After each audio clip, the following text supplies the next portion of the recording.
이제 그 어느 누구 하나 유행하는 아이템을 덥석 물진 않아요. 시장 조사를 철저히 거친다는 얘기죠. 이 말인즉 지금 당장 잘 나간다고 해서 가맹 계약을 빠르게 하지는 않는다라는 거예요. 다른 가맹점을 둘러보고 사장님들과의 미팅을 통해서 실질적인 내부 사항을 파악한 뒤에 결정을 한다라는 거예요. 예전처럼 이건 대박이야 라는 바보 예비 사장은 없는 셈이죠. 그럼에도 불구하고 아직도 이런 부분을 잘 이해하지 못하는 프랜차이즈 회사들이 참 많아요. 마케팅만 할 줄 알았지 세일즈를 못한다라는 거죠. 이 마케팅과 세일즈의 차이는 아주 간단하게 알리는 것과 이 파는 것이에요. 프랜차이즈 회사의 마케팅은 너무나도 뛰어나요. 각종 신문, 잡지, 방송 이런 데 연일 보도되고 노출되면서 인지도를 높이죠. 그 인지도를 바탕으로 가맹 문의가 들어오고 상담을 진행해요. 하지만 끝내 클로징을 하는 비율을 보면 10%도 채 되지 않는 상황이 부지기수예요. 물론 처음부터 가맹 계약을 할 목적이 아닌 사람들의 문의가 훨씬 더 많겠지만 실제 그래요.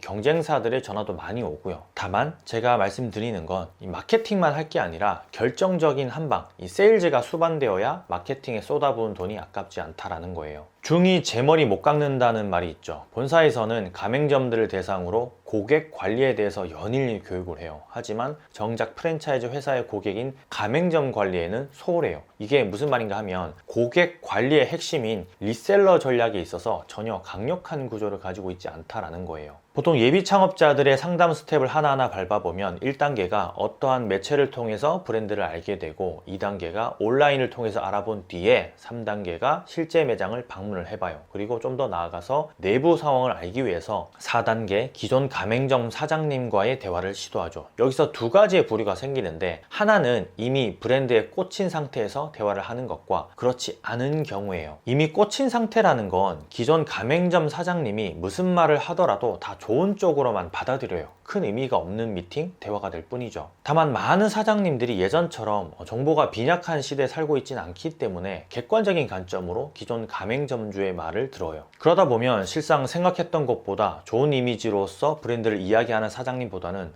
본사에 대한 불만과 부정적인 측면만을 전달하기 때문에 결국 이 세일즈가 되지 않는 거죠. 이건 평상시 본사에서 행하는 고객 관리, 즉 가맹점 CRM이 전혀 되어 있지 않다라는 반증이에요. 해당 브랜드에 리셀러가 없다라는 거죠. 제가 하고 있는 이 브랜드 진짜 좋아요 라고 진심으로 말하는 사장님이 드물다는 소리고요. 전기차의 독보적인 브랜드 테슬라는 일부 팬들 그리고 기존 구매자들에게 리퍼럴 코드라는 걸 부여해요. 이게 마케팅 프로그램의 일종인데 테슬라의 모델을 타보고 관련 콘텐츠를 생성해서 대중에게 알리는 사람들에게 부여되는 거예요. 이 리퍼럴 코드는 자동차를 구매할 때 가격 할인, 사은품 증정 등등 다양한 혜택이 주어지고요. 고객이 되기 이전부터 CRM을 구축해 놓는 거죠. 미국은 이런 게 참 잘 되어 있어요. 한 핫도그 브랜드는 가맹점주가 추천하는 시스템으로만 가맹점을 오픈할 수 있어요. 물론 절대적인 조건은 아니겠지만 여러 방면에서 본사와의 관계가 좋지 않다면 전혀 추천이 들어올 수가 없겠죠. 서포터즈라는 개념을 아시는지 모르겠어요.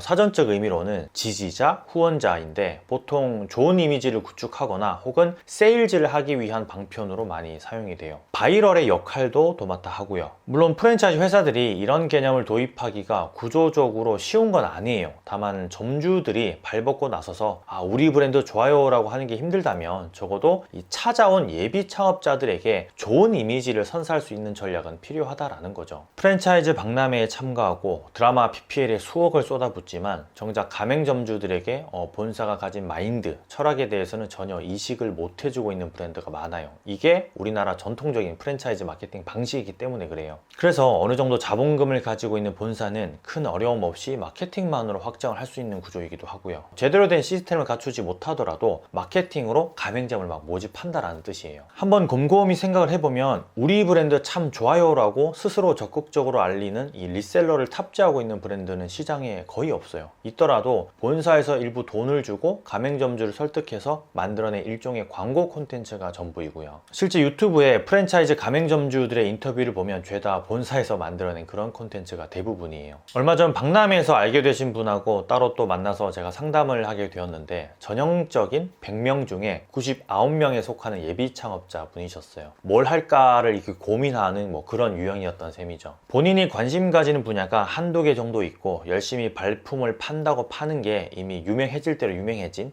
전국에 쫙쫙 뿌려져 있는 그런 브랜드를 알아보는 게 다였던 그런 분이셨죠. 결국은 외식업이 아닌 청소 관련 업종으로 현재 교육을 받고 계신데 그 계기가 바로 해당 브랜드의 리셀러 때문이었어요. 전국에서 고작 해봐야 20개, 30개 미만인 이 청소업체는 그 20명, 30명의 가맹점주님들이 대부분 다 리셀러셨거든요. 이 모두가 블로그를 직접 운영하고 계셨고 해당 포스팅에는 청소를 원하는 손님을 위한 내용과 더불어서 이 본인 브랜드에 대한 자부심이 늘 포함되어 있었어요. 본사에서도 물론 마케팅을 하겠지만 결국 본사의 고객인 가맹점주들이 느끼는 그 감정을 불특정 다수에게 노출시킨다는 건 본사 입장에서는 수천만 원짜리 광고보다 훨씬 더 높은 가치를 가지고 있기 때문에 훌륭하다는 저는 생각이 들어요. 장기적인 브랜딩에도 큰 몫을 하고요. 증언식 광고라는 개념을 들어보셨죠? 누군가가 직접 경험을 해보고 나서 이거 좋다라고 간접 광고를 해주는 개념이에요. 거기다 더해서 만약 유명인이 이거 괜찮네 라고 한다면 권위와 증언이 함께하는 것이기 때문에 더욱더 큰 마케팅 폭발력을 갖추게 되는 거고요. 보통 연예인 PPL이 이런 방식에 해당되는데 예전에는 단순히 협찬만 했다면 요즘에는 워낙 이 마이크로 인플루언서들도 많아지다 보니까 연예인들도 이 단가가 좀 굉장히 낮아졌어요. 그래서 클라이언트들의 요구사항도 많아졌고요. 이를테면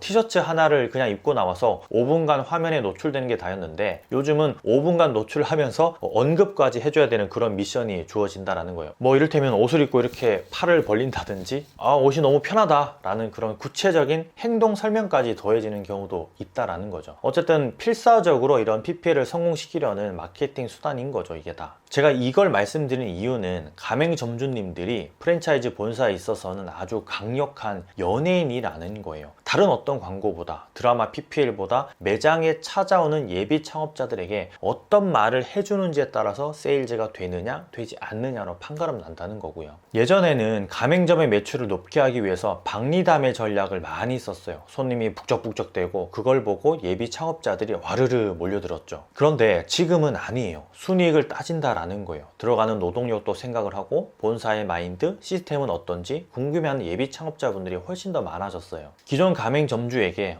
적어도 한 3명 정도 하고는 이야기를 나눠보는 분들이 많아졌다라는 거예요. 프랜차이즈 시장에서 리셀러의 개념을 탑재한 본사들은 극히 드물어요. 구조적인 문제라고 이해할 수도 있겠지만 그 전에 본사의 이익을 먼저 추구하다 보면 어쩔 수 없는 부분이기도 해요. 가맹점의 확산은 결국 가맹점에서 나온다라는 진리가 특히 요즘 들어서는 좀 단순히 매출만 높다고 해서 되는 건 아니겠죠. 이 가맹점주가 만족해야 하는 건 편의성과 순이익 그리고 본사에서 가맹점을 위해서 노력해주는 부분과 원활한 커뮤니케이션인데 제일 잘 안 되는 게 이 4가지 모두 다이니까 문제가 되는 거고요. 죽어라 이랬는데 남는 게 없다라는 가맹점주 이야기를 예비 창업자가 듣는다면 과연 해당 브랜드가 매력있게 느껴질까요? 가맹점주 스스로가 본인 브랜드에 대한 자부심을 느끼고 이 매장을 운영할 수 있는 서로 상부상조하는 관계를 가지는 그런 브랜드가 많아지길 기원해봐요. 곰프로이만 들어갈게요. 감사합니다. 많이 파세요.